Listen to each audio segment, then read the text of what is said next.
I may be the only person in America whose HOA owes them money. Thousands of dollars, in fact. And it all started because their clipboard-wielding president, a woman named Carol Periwinkle, who behaved like the reincarnation of Queen Victoria trapped in a suburban tyrant's body, decided to fine me $1,000 for swimming in a lake. Not a lake I trespassed onto. Not a lake that was privately owned by some reclusive billionaire. No, our lake. A so-called community amenity, as the HOA paperwork so helpfully described it. My crime? Dipping in for a refreshing post-bike ride swim on a summer afternoon. How did that ridiculous fine snowball into me legally owning the lake and turning the entire HOA upside down? Oh, buckle up. Because what follows is a glorious disaster. A case study in what happens when you push a cartographer with too much time and an overdeveloped sense of justice way too far. Drop a comment letting me know where you're watching from, and if your HOA's ever tried to pull a stunt like this. I'd wager some of your horror stories might give mine a run for their money. Our neighborhood, Willow Creek Estates, was marketed as serene suburban bliss. Mature trees, winding streets, and at the center of it all, the sparkling gem of the community. Willow Lake, 5 acres of placid water perfect for kayaking, watching sunsets, and of course swimming. It was one of the main reasons my wife and I bought the house. I had dreams of lazy weekend dips and maybe teaching the grandkids to paddle someday. Professionally, I'm a cartographer. More specifically, a GIS specialist. I spend my days buried in property lines, zoning codes, and digital terrain models. So yes, I read the HOA documents. The lake was described as a shared amenity, maintained by the HOA for residents' enjoyment. Simple. Seemed fair. For the first year it was exactly that, idyllic. I swam. My kids swam when they visited. A few neighbors swam. No signs. No lifeguards. No drama. Then came Carol Periwinkle. Carol's rise to HOA president came swiftly and with all the subtlety of a corporate coup. She was the type who could walk into a room and suck all the joy out of it like a vacuum-wielding dementor. She drove a beige Lincoln Town car the size of a parade float and wore pastel pantsuits 2 sizes too tight, giving her the appearance of a sausage casing under pressure. Always seen with a miniature poodle and, more importantly, a clipboard which she wielded like a sword of divine judgment. She had opinions on everything: lawn lengths, mailbox hues, and the migratory patterns of local geese, whom she appeared to hold personally responsible for any droppings on her sidewalk. My first personal run-in with the beige menace came on a scorching July afternoon. I just wrapped a long bike ride and decided a dip in Willow Lake was in order. I was waist-deep in refreshment when the Lincoln rolled up. Out stepped Carol, clipboard at the ready, radiating disapproval like a malfunctioning space heater. "Mr. Henderson, I presume?" she intoned as if preparing to issue a royal decree. I nodded.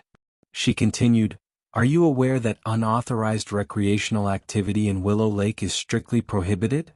I blinked. "Unauthorized? I live here. It's the community lake." She sniffed, an actual sniff like air escaping a dying balloon. "Under my leadership, the HOA is re-evaluating all lake usage policies. Until new guidelines are issued, all swimming is suspended. Consider this your verbal warning." I pointed out there were no posted rules. That residents had been swimming there for years. That it was 95 degrees. It was like arguing with a granite countertop. She scribbled something on her clipboard, probably a little skull and crossbones next to my name, and left. I assumed it was just a power trip. Temporary. I was wrong. A week later I got the letter, an official $1,000 fine for violating Article 7, Section B, Subsection 4A of the HOA's bylaws, an article I was certain had not existed before Carol's reign. Attached was a grainy photo of me exiting the lake, looking like a fugitive caught on a wildlife cam. I appealed the fine immediately, citing the absence of prior notice, signage, or specific restrictions in the governing documents. I requested a hearing. They denied me. Flat out. No hearing. No discussion. Just another letter confirming the fine would stand, and that late fees would start in 30 days. That's when I knew this wasn't about rules. It was about Carol. And she had just made a very serious miscalculation, She had picked a fight with a cartographer who not only knew where the lines were drawn, but was about to move them entirely. Carol Periwinkle had no idea I was about to redraw the map, literally. She thought she ruled Willow Creek, clipboard in hand like some suburban empress. What she didn't realize was that my entire professional life revolved around accuracy, data, and the inarguable truth of boundaries and ownership. Being fined $1,000 for swimming in a lake labeled a community amenity wasn't just a financial slap, it was a direct assault on due process, logic, and everything I stand for. Carol had picked the wrong fight. Because I don't just live in this neighborhood, I understand it on a molecular level. And I was about to turn her little fiefdom upside down. My first move was simple: go to the source. I downloaded every HOA document available on their tragically outdated website, the CC and RS bylaws, archived meeting minutes, all of it. I read them like scripture, highlighting, cross-referencing, and flagging inconsistencies. The deeper I dug, the sloppier things looked. Mentions of Willow Lake were vague at best. It was described only as a common area maintained by the HOA, but nowhere could I find proof of actual ownership. No deed. No plat tying it to the HOA. It was a huge red flag. Any legitimate HOA knows to define common property clearly and file it with the county. So I went to where answers live, the county records office. I cracked open the county's clunky GIS system and pulled up the original Willow Creek subdivision plat. There it was, every house, every green space, and dead center, Willow Lake. Its shoreline was elegantly traced. And then I spotted something that made my pulse quicken. The lake wasn't marked as HOA property. Instead, it was listed as a separate parcel, labeled #72-359B. A distinct lot. A ghost on the map. The kind of thing that sets off alarm bells in the mind of any trained cartographer. I dug into the parcel records. Ownership was murky. It had originally belonged to Willow Creek Developments Incorporated, the now-defunct company that built the neighborhood. But they'd filed bankruptcy 15 years ago, and there was no clear record of the lake ever being transferred to the HOA. It had, quite literally, fallen through the cracks. Even juicier? The parcel had years of unpaid property taxes. Unlike typical HOA common areas, which are tax-exempt or assessed at a nominal $1, this one had a modest valuation and a bill that had quietly ballooned over the years. This wasn't HOA land. It was a forgotten asset. An orphan. I dug deeper. Buried in old development proposals, I found feasibility notes from the original builder mentioning the lake as an enhancement, a decorative perk for lot sales, not a functional centerpiece. There had been vague plans to turn it into a fishing club. Nothing ever came of it. That's when I decided to get a second opinion. I invited over Arthur Jenkins, a retired surveyor who'd worked in the area back in the day. Over coffee, I casually brought up Willow Lake. Arthur leaned back, eyes lighting up behind thick glasses. "Oh sure, that lake was always a weird one," he said. "Old Man Hemlock, the guy behind Willow Creek, never wanted to deed it to the HOA. Thought he might build a private dock or maybe a lodge down the line. Then the market tanked and, poof, he went belly up. He confirmed it. The HOA maintained the lake out of habit but never owned it. That was it. Carol's empire wasn't just built on sand. It was built on someone else's sand. And I was about to buy it." The lake, parcel 72-359B, was scheduled for a county tax auction in 3 months. It had been neglected for so long, and its assessed value was so low, that it had slipped beneath the county's radar. But now it was up for grabs. And nobody in the HOA, especially not Queen Carol, had a clue. I told no one. The fewer who knew, the better. Especially her. Meanwhile, Carol doubled down. I received a new letter from the HOA, this one more pompous than the last, warning me that late fees were accruing at $25 per week on my debt. There was even a veiled threat about placing a lien on my property. It was like they were actively trying to throw gasoline on the fire of my righteous indignation. Each notice from Carol only hardened my resolve. She thought she could intimidate me into compliance. But she didn't realize the map was changing, and the lake she claimed to govern was already slipping out from under her pastel pumps. And once I owned it, The rules would change. The fines would stop. And Carol Periwinkle would learn that some boundaries are not meant to be crossed. I ran everything by Sarah, a lawyer friend of mine who specializes in real estate law. As I laid out the details, the separate parcel, the delinquent taxes, the upcoming county auction, her expression shifted from curious to downright gleeful. "Wait," she said, a grin breaking across her face. "You're telling me the HOA president who fined you for swimming in her lake doesn't actually own the lake?" "That's exactly what I'm telling you." She let out a low whistle. "This is both legally fascinating and potentially hilarious." Sarah confirmed what I was hoping. If the parcel was legally distinct and headed to auction, anyone, including me, could bid. And if I won, I'd be the rightful owner. As for easements? She ran a full title search and came up empty. Nothing on record gave the HOA any legal access. No rights, no privileges, nothing. This wasn't just justice. This was poetry. And we were only getting started. I spent the next few months preparing, quietly and thoroughly. Step 1. I created an LLC. Willow Lake Holdings, LLC. It sounded bland, harmless, forgettable, perfect. It provided a layer of anonymity and liability protection, should Carol ever dig into public records. Sarah handled all the legal work with precision. Meanwhile, I began attending county property auctions, blending in as just another silent observer. Most listings were derelict houses or neglected strips of land. A 5-acre lake? Practically a unicorn. I studied comparable land values, auction behavior, and the quirks of the auctioneer. I calculated a max bid I was comfortable with. But more than anything, I worked to ensure no one else discovered what I had. Secrecy was everything. Behind the scenes, I began documenting every arrogant move the HOA made. Photos of Carol supervising landscapers mowing right up to the shoreline. Scans of newsletters where she referred to it as our lake, and warned residents not to swim. Each timestamped piece of evidence was another tile in the mosaic of her unraveling authority. The day of the auction arrived. Sarah came with me both for moral support and in case anything went sideways. We sat in a bland government meeting room that smelled faintly of floor polish and old paper. My nerves were on edge, but I played it cool. When the auctioneer called out parcel 72-359B, I nearly stopped breathing. "Approximately 5.1 acres, he intoned. Primarily water. Opening bid to cover taxes and fees, $22,754.32. The room went quiet. A couple of seasoned property flippers glanced at their notes, shrugged, and passed.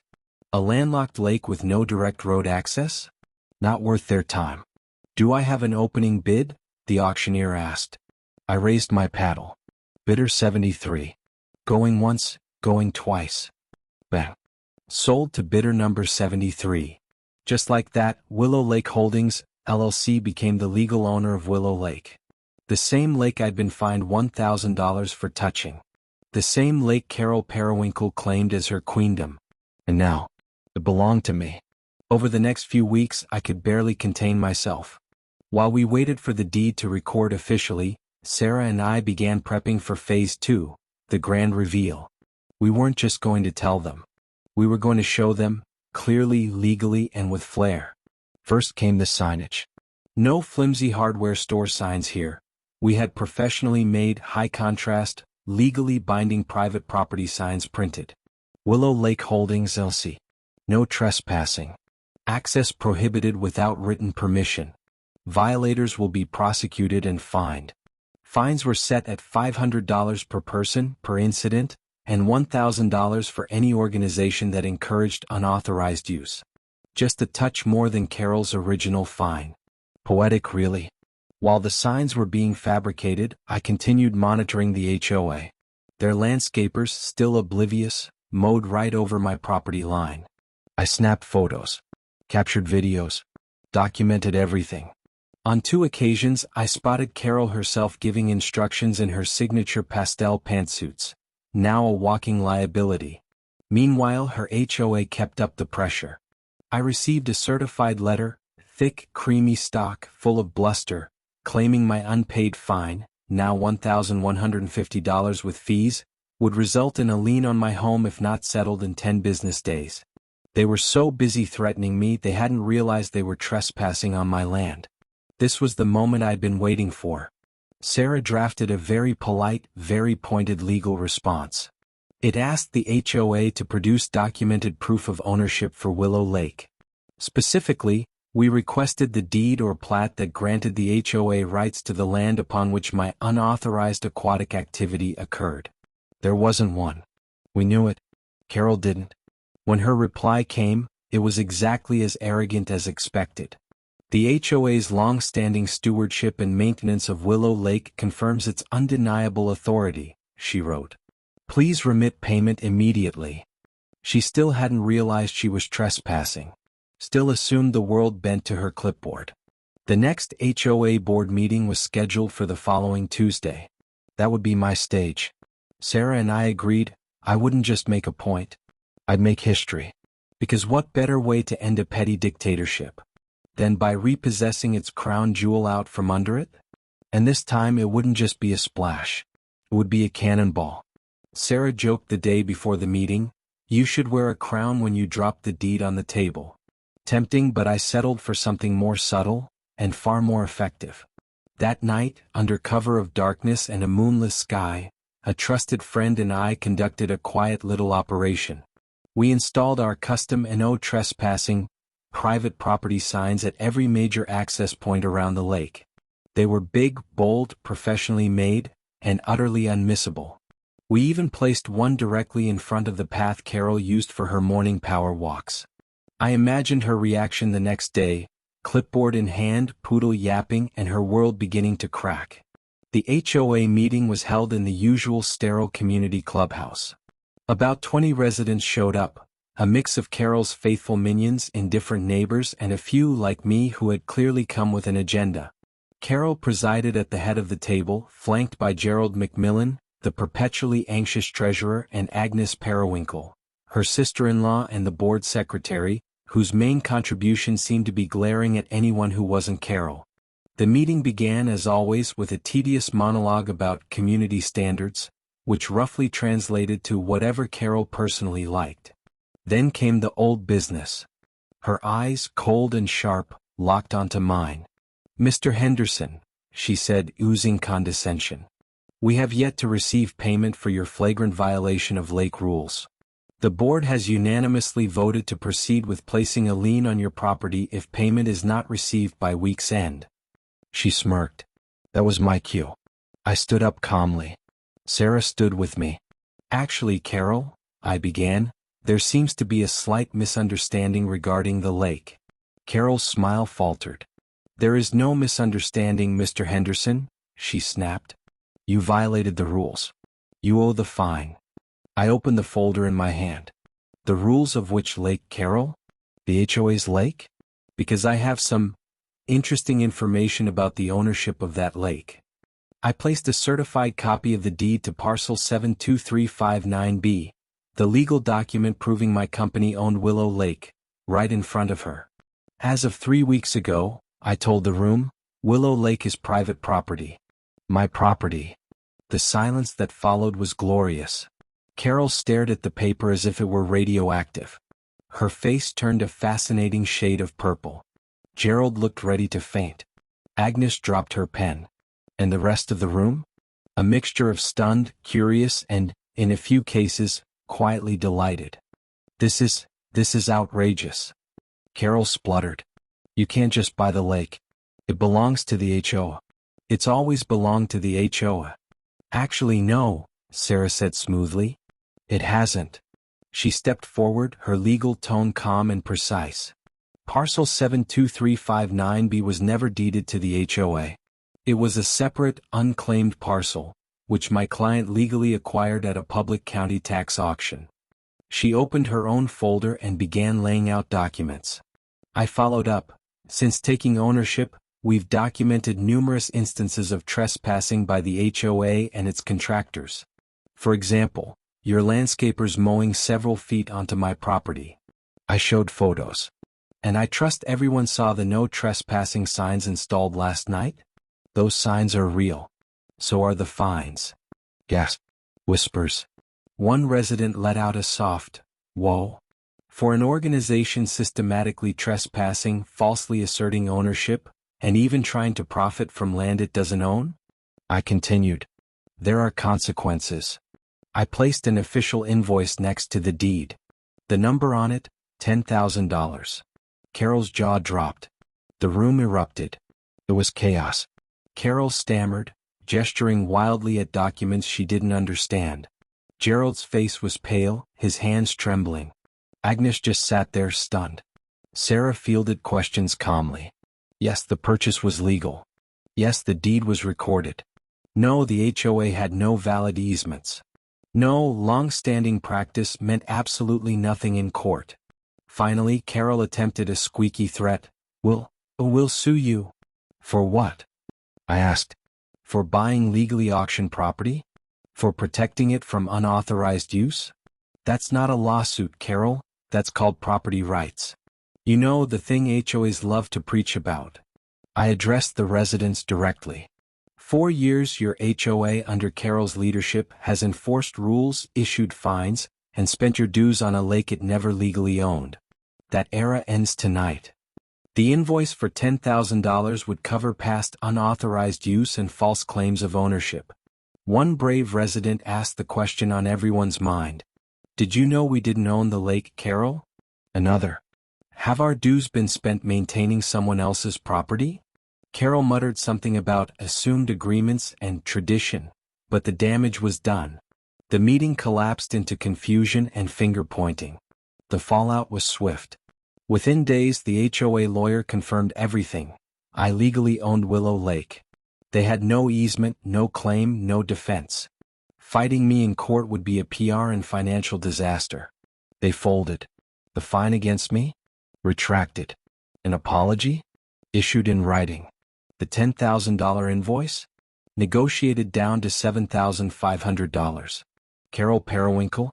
Resigned, in disgrace. Her pastel dictatorship was over. The Lincoln Town car didn't glide out of the next meeting, it limped. The clipboard remained on the table like a broken sword. The Queen of Willow Creek had been dethroned by a man with a map. In the weeks that followed, the neighborhood changed. Residents who had long felt powerless thanked me. New board members were elected, rational, reasonable, community-minded. The atmosphere lightened. Neighbors actually talked to each other again. And Willow Lake? It thrived. In consultation with the new HOA board, we drafted a formal licensing agreement. For a modest annual fee, the HOA gained permissive use of the lake for residents, swimming, kayaking, fishing.